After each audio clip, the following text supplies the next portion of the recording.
Étienne Lantier a été embauché comme mineur à la fosse du Voreux, près de Montsou, dans le Nord. Après avoir trouvé à se loger à l'auberge de Rasseneur un ancien de la mine, le père Maheu lui a proposé de prendre pension chez lui, dans le Coron. Étienne partage une chambre avec les enfants des Maheu, dont la jeune Catherine. Elle est avec un certain Chaval, mais cela ne les empêche pas d'être troublés par cette promiscuité des corps, surtout la nuit. Au Voreux, la grève menace devant des patrons toujours plus exigeants. Mais pour l'heure, tous sont réunis dans un ultime effort pour sauver Jeanlin, le fils des Maheu, et un autre ouvrier coincé au fond d'un puits par un éboulement soudain. Les mineurs attaquèrent l'éboulement avec la pioche et la pelle. L'heure de la sortie était venue, aucun n'avait mangé. Mais on ne s'en allait pas tant que des camarades se trouvaient en péril. Les ouvriers, en moins d'une heure, avaient fait la besogne d'un jour. Maheu s'obstinait avec une telle rage qu'il refusait d'un geste terrible quand un autre s'approchait pour le relayer un instant. Doucement! Nous arrivons! Faut pas les achever! En effet, le râle devenait de plus en plus distinct.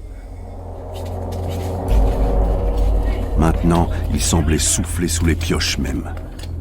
Brusquement, il cessa. Tous silencieux se regardèrent. Il piochait, les muscles tendus à se rompre. Un pied fut rencontré, on enleva dès lors les terres avec les mains, on dégagea les membres un à un. La tête n'avait pas souffert, il était tout chaud, la colonne vertébrale cassée par une roche. Enveloppez-le dans une couverture et mettez-le sur une berline. On mioche maintenant, dépêchons.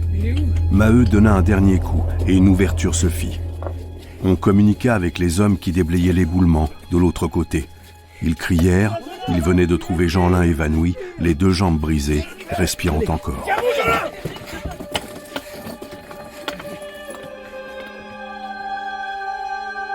À l'accrochage, on avait donné l'ordre qu'une cage vide fût réservée.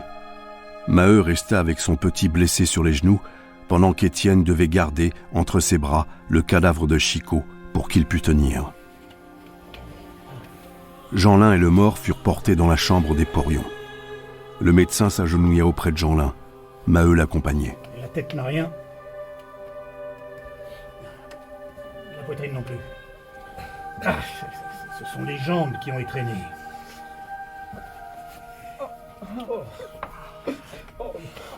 Hein? C'est toi qui es le père? Ah, ne pleure donc pas. Je vois bien qu'il n'est pas mort. Là, aide-moi plutôt.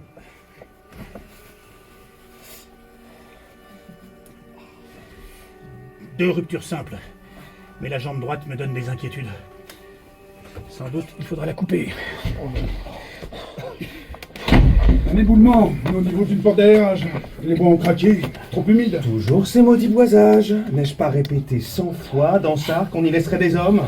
Et ces brutes-là qui parlaient de se mettre en grève si on les forçait à boiser plus solidement. Le pire est que la compagnie maintenant va devoir payer les pots cassés. Monsieur Hennebeau va être content. Monsieur, voici le mort et le blessé. Qui est-ce? Chicot, un de nos bons ouvriers. Il a 3 enfants, pauvre bougre. S'il vous plaît. Le docteur Vanderhagen demanda le transport immédiat de Jeanlin chez ses parents. 6 heures sonnaient, le crépuscule tombait déjà, on ferait bien de transporter aussi le cadavre. Étienne alors conseilla tout bas à Maheu d'envoyer Catherine prévenir la Maheude pour amortir le coup. Le père qui suivait le brancard, l'air assommé, consentit d'un signe.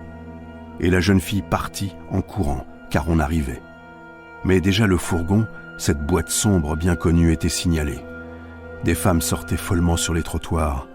Bientôt elles furent 30, puis 50, toutes étranglées de la même terreur. Il y avait donc un mort.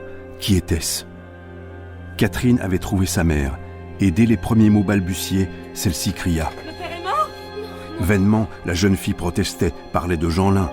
Sans entendre, la Maheude s'était élancée, et en voyant le fourgon qui débouchait devant l'église, elle avait défailli, toute pâle. La voiture passa, et derrière, la Maheude aperçut Maheu qui accompagnait le brancard. Alors, quand on eut posé ce brancard à sa porte, quand elle vit Jeanlin vivant, avec ses jambes cassées, il y eut en elle une si brusque réaction qu'elle étouffa de colère. C'est tout ça? On nous estropie les petits maintenant? Les 2 jambes, mon Dieu! Qu'est-ce qu'on veut que j'en fasse? Je sais pas, laisse-nous passer. Et tout en aidant à monter le blessé, elle injuriait le sort. Elle demandait où l'on voulait qu'elle trouvât de l'argent pour nourrir des infirmes. Le vieux ne suffisait donc pas. 3 semaines se passèrent. On avait pu éviter l'amputation. Jeanlin conserverait ses 2 jambes, mais il resterait boiteux. Après une enquête, la compagnie s'était résignée à donner un secours de 50 francs. En outre, elle avait promis de chercher pour le petit infirme, dès qu'il serait rétabli, un emploi au jour. Ce n'en était pas moins une aggravation de misère. Le dimanche soir, Étienne causa de la date prochaine du 1er décembre, préoccupé de savoir si la compagnie exécuterait sa menace. On veilla jusqu'à 10 heures en attendant Catherine. Mais elle ne rentra pas. La Maheude ferma furieusement la porte au verrou, sans une parole. Le lendemain, toujours personne. Et l'après-midi seulement, les Maheu apprirent que Chaval gardait Catherine. Pour éviter les reproches, il avait quitté brusquement le Voreux. Il venait d'être embauché à Jean Bart, où elle le suivait comme herscheuse. Est-ce que je l'ai battue quand elle a eu ce Chaval? Voyons, répondez! Non, bien sûr. Nous l'avons laissée libre, parce que, mon Dieu, tout passe par là. Moi, j'étais grosse quand le père m'a épousée. Mais je n'ai pas filé de chez mes parents. Jamais je n'aurais fait la saleté de porter avant l'âge l'argent de mes journées à un homme qui n'en avait pas besoin. Oh, c'est dégoûtant, voyez-vous. On en arrivera à ne plus faire d'enfants. Comment faire vivre cette personne sans compter Estelle sur les 3 francs du père? Autant que jeter encore dans le canal. Ça n'avance à rien que tu tronges. Nous ne sommes pas au bout, peut-être. Il est temps. Il est temps. Lorsque le 1er décembre, la compagnie avait appliqué son nouveau système de salaire, les mineurs étaient restés calmes. À la fin de la quinzaine, le jour de la paye, ils n'avaient pas fait la moindre réclamation. Tout le personnel, depuis le directeur jusqu'au dernier des surveillants, croyait le tarif accepté. Et la surprise était grande, depuis le matin, devant cette déclaration de guerre. Pas un homme n'était descendu au Voreux, et la révolte ne se limitait pas au Voreux. C'était Mirou, c'était Crève-Cœur, c'était Madeleine, où il n'avait paru que les palefreniers. C'était la Victoire et Feutry-Cantel, dans lesquels la descente se trouvait réduite d'un tiers. Saint-Thomas seul avait son monde au complet et semblait demeurer en dehors du mouvement. Dès la veille, dans une réunion tenue chez Rasseneur, Étienne et quelques camarades avaient choisi les délégués qui devaient se rendre le lendemain à la direction. Lorsque le soir la Maheude sut que son homme en était, elle fut désolée et lui demanda s'il voulait qu'on les jetât à la rue. Fiche-moi la paix, hein? Ce serait propre de lâcher les camarades. Je fais mon devoir.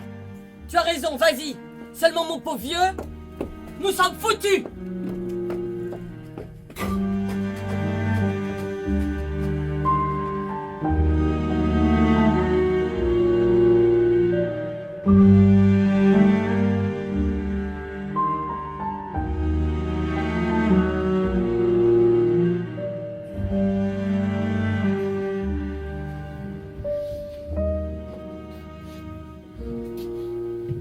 Vous vous révoltez, ce qui paraît? Voyons. Qu'avez-vous à me dire? Monsieur le directeur... Mais comment? C'est vous, un bon ouvrier qui s'est toujours montré si raisonnable? Un ancien de Montsou dont la famille travaille au fond depuis le premier coup de pioche? Ah. C'est mal, ça me chagrine que vous soyez à la tête des mécontents. Monsieur le directeur, c'est justement parce que je suis un homme tranquille, auquel on n'a rien à reprocher, que les camarades m'ont choisi. Cela doit vous prouver qu'il ne s'agit pas d'une révolte de mauvaise tête cherchant à faire du désordre. Nous voulons seulement la justice. Nous sommes là de crever de faim. Et il nous semble qu'il serait temps de s'arranger pour que nous ayons au moins du pain tous les jours. On nous accuse de mal boiser. Alors c'est vrai, nous ne donnons pas à ce travail le temps nécessaire. Mais si nous le donnions, notre journée se trouverait réduite encore. Et comme elle n'arrive déjà pas à nous nourrir, ce serait donc la fin de tout. Payez-nous davantage, et nous boiserons mieux. Nous mettrons au bois les heures voulues, au lieu de nous acharner à l'abattage. Il n'y a pas d'autre arrangement possible. Il faut que le travail soit payé pour être fait. Qu'est-ce que vous avez inventé à la place? Une chose qui ne peut pas nous entrer dans la tête, voyez-vous. Vous baissez le prix de la berline. Puis vous prétendez compenser cette baisse en payant le boisage à part. Mais ce qui nous enrage, c'est que cela n'est même pas vrai. La compagnie ne compense rien du tout. Elle met simplement 2 centimes par berline dans sa poche. Voilà. C'est la vérité. Alors, monsieur le directeur, nous sommes donc venus vous dire que crever pour crever, nous préférons crever à ne rien faire. Ce sera de la fatigue de moins. Nous ne redescendrons que si la compagnie accepte nos conditions. Elle veut baisser le prix de la berline, payer le boisage à part. Nous autres, nous voulons que les choses restent comme elles étaient. Et nous voulons encore qu'on nous donne 5 centimes de plus par berline. Alors maintenant, c'est à vous de voir si vous êtes pour la justice et pour le travail. C'est cela. Il a dit notre idée à tous. Nous ne demandons que la raison. Non, laissez-moi donc répondre. Non, mais avouez donc la vérité. Vous obéissez à des excitations détestables. Oh, je n'ai besoin de la confession de personne. Je vois bien qu'on vous a changé, vous si tranquille autrefois, n'est-ce pas? On vous a promis plus de beurre que de pain, on vous a dit que votre tour était venu d'être les maîtres.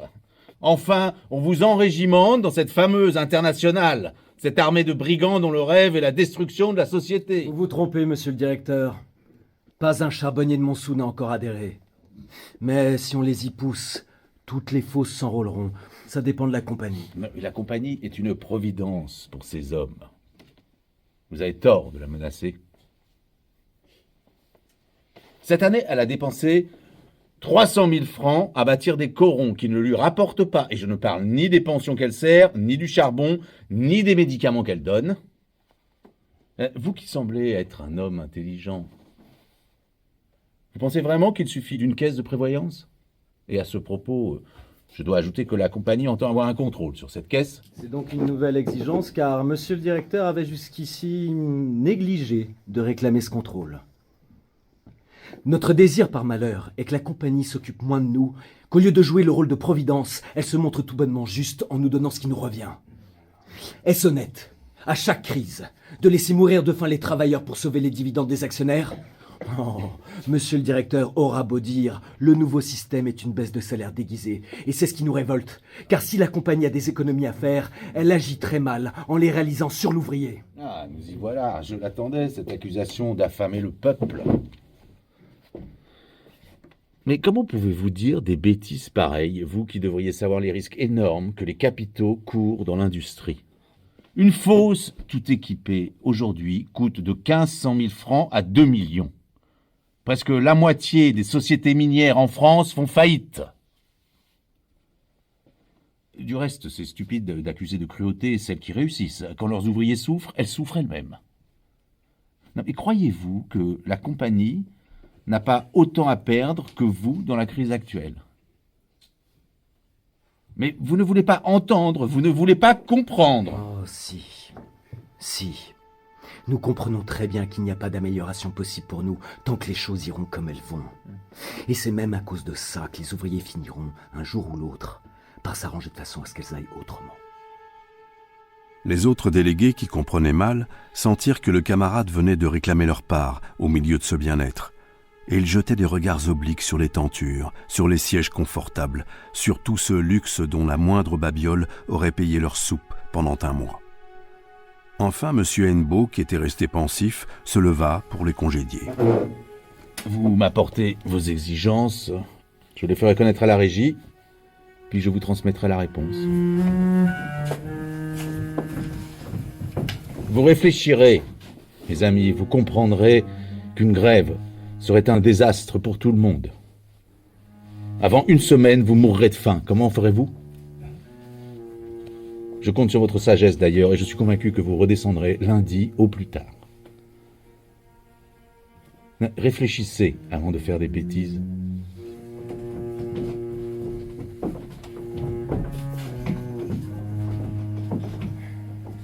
Hippolyte. Monsieur. Ouvrez les fenêtres et donnez de l'air. Bien, monsieur.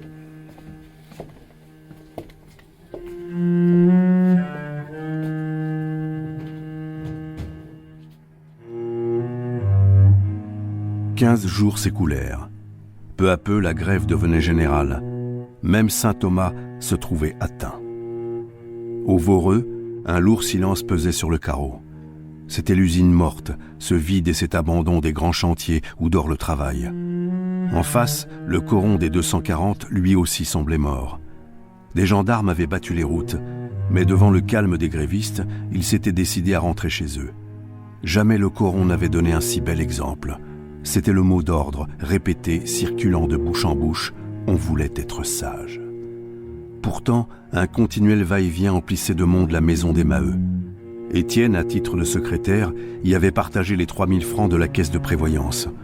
Ensuite étaient arrivés quelques centaines de francs, produites par des souscriptions et des quêtes. Mais aujourd'hui, toutes les ressources s'épuisaient. Les mineurs n'avaient plus d'argent pour soutenir la grève, et la faim était là, menaçante.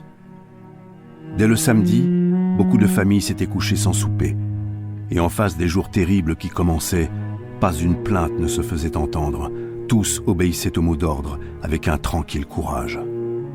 Puisqu'on leur avait promis l'ère de la justice, ils étaient prêts à souffrir pour la conquête du bonheur universel. La faim exaltait les têtes. Jamais l'horizon fermé n'avait ouvert un au-delà plus large à ces hallucinés de la misère.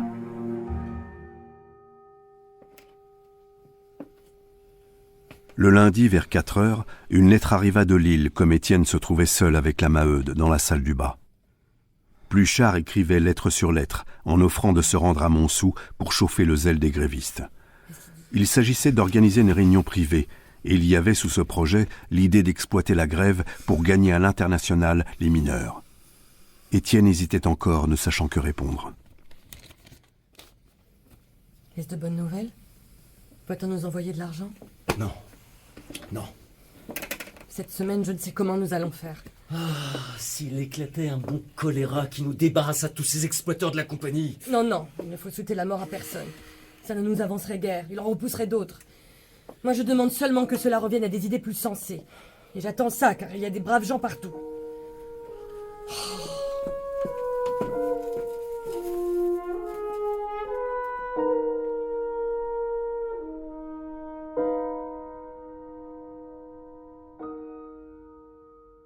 Depuis sa fuite avec Chaval, un mois auparavant, Catherine n'avait plus reparu au coron. Qu'est-ce que tu viens ficher ici? Je ne veux plus de toi, va-t'en! Maman, c'est du café. Et du sucre. Oui, pour les enfants. J'ai fait des heures, j'ai songé à eux. Au lieu de nous apporter des douceurs, t'aurais mieux fait de rester à nous gagner du pain. Filer avec un homme, se coller à 16 ans lorsqu'on a une famille dans le besoin? Dis, qu'est-ce que tu as dans la peau à ton âge? Oh, s'il n'y avait que moi, pour ce que ça m'amuse. C'est lui, quand il veut. Je suis bien forcée de vouloir, n'est-ce pas? Parce que vois-tu, il est le plus fort. Est-ce qu'on sait comment les choses tournent? Enfin, c'est fait. Et ce n'est pas à défaire, car autant lui qu'un autre, maintenant. Faut bien qu'il m'épouse. Si tu reviens pour rester, entre. Autrement, file tout de suite. Et estime-toi heureuse que je sois embarrassée, car je t'aurais déjà fichu mon pied quelque part.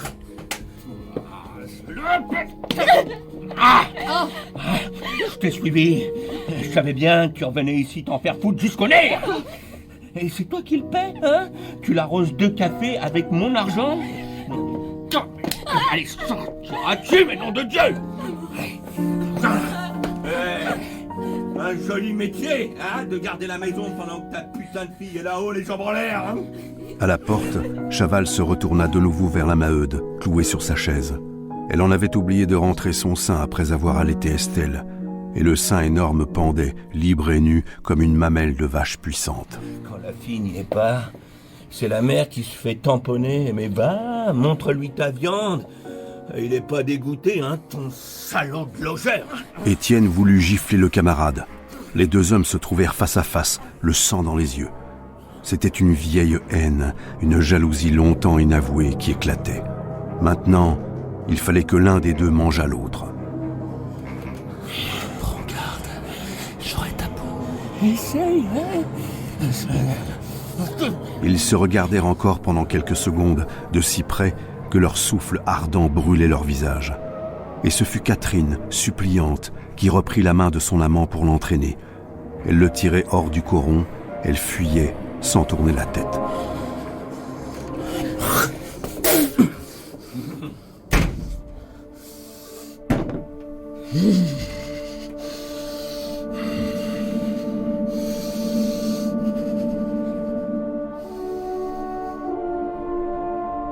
Dehors, la nuit tombait, une nuit glaciale, et la tête basse, Étienne marchait, pris d'une tristesse noire.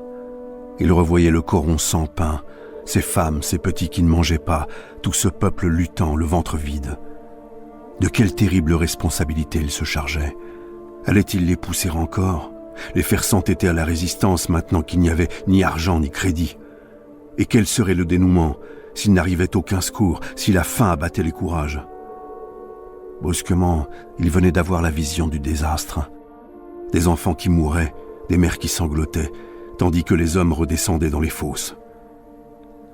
Il marchait toujours. L'idée que la compagnie serait la plus forte et qu'il aurait fait le malheur des camarades l'emplissait d'une insupportable angoisse. Il entra s'attabler à l'avantage pour avertir nettement Rasseneur qu'il allait écrire à Pluchart de venir tout de suite. Sa résolution était prise. Il voulait organiser une réunion privée car la victoire lui semblait certaine si les charbonniers de Montsou adhéraient en masse à l'Internationale. Ce fut au Bon Joyeux, chez la veuve Désir, qu'on organisa la réunion privée pour le jeudi à 2h. Le jeudi matin, Étienne fut pris d'inquiétude en ne voyant pas arriver Pluchart qui avait promis par dépêche d'être là le mercredi soir. Que se passait-il donc? Il se rendit à Montsou. Non, j'ai pas vu votre ami. Mais tout est prêt. Voyez, on a installé tous les bancs. C'est parfait. Et vous savez, vous êtes chez vous. Gueulez tant que ça vous plaira. Faudra que les gendarmes me passent sur le corps s'ils viennent. Bonjour. Tiens, Rasseneur. C'est déjà toi. Je vous laisse.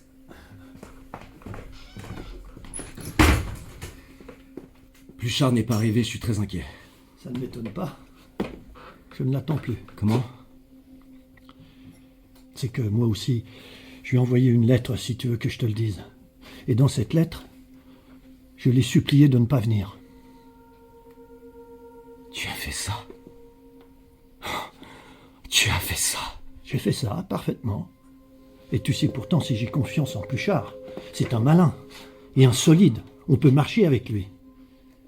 Mais vois-tu, je me fous de vos idées, moi. La politique, le gouvernement, tout ça, je m'en fous. Ce que je désire, c'est que le mineur soit mieux traité.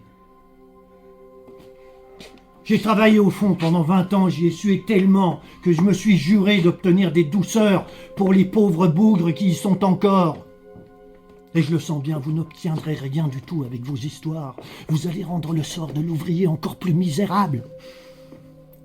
Quand il sera forcé par la faim de redescendre, on le salera davantage. La compagnie le paiera à coups de trick. Voilà ce que je veux empêcher. Nom de Dieu! Tu n'as donc pas de sang dans les veines? Quand tu te fâcheras, ça n'avance à rien. Moi, j'ai cru d'abord que tu avais du bon sens. C'était très bien de recommander le calme aux camarades, d'user de ton pouvoir enfin pour le maintien de l'ordre. Et maintenant, voilà que tu vas les jeter dans le gâchis. Mais tonnerre de Dieu, je veux bien être calme. Oui, je leur ai imposé une discipline. Oui, je leur conseille encore de ne pas bouger. Seulement, il faut pas qu'on se foute de nous à la fin. Mais qu'est-ce qui te prend? Pourquoi? Parce que bourgeois, toi-même tu le disais, il faut que ça pète.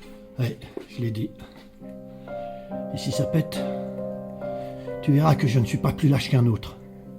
Seulement, je refuse d'être avec ceux qui augmentent le gâchis pour y pêcher une position. Alors c'est pour moi que tu dis ça. Tu es jaloux. Jaloux de quoi? Je ne me pose pas en grand homme, je ne cherche pas à créer une section à Montsou pour en devenir le secrétaire. Sois donc franc. Tu te fiches de l'Internationale, tu brûles seulement d'être à notre tête, de faire le monsieur en correspondant avec le fameux Conseil fédéral du Nord. C'est bon. Je croyais n'avoir rien à me reprocher. Toujours je te consultais car je savais que tu avais combattu ici longtemps avant moi. Mais puisque tu ne peux souffrir personne à ton côté, j'agirai désormais tout seul. Et d'abord je t'avertis que la réunion aura lieu, même si Pluchart ne vient pas, et que les camarades adhéreront, malgré toi. Adhérer, c'est pas fait. Il faudra les décider à payer la cotisation. Nullement. L'Internationale accorde du temps aux ouvriers en grève. Nous paierons plus tard, et c'est elle qui tout de suite viendra à notre secours. Nous allons voir. J'en suis de ta réunion. Et je parlerai. Oui, je ne te laisserai pas tourner la tête aux amis. Nous saurons lequel ils entendent suivre, de moi qu'ils connaissent depuis 30 ans, ou de toi qui as tout bouleversé chez nous en moins d'une année. Non, non, non, non, non. Fous-moi la paix. C'est maintenant à qui écrasera l'autre.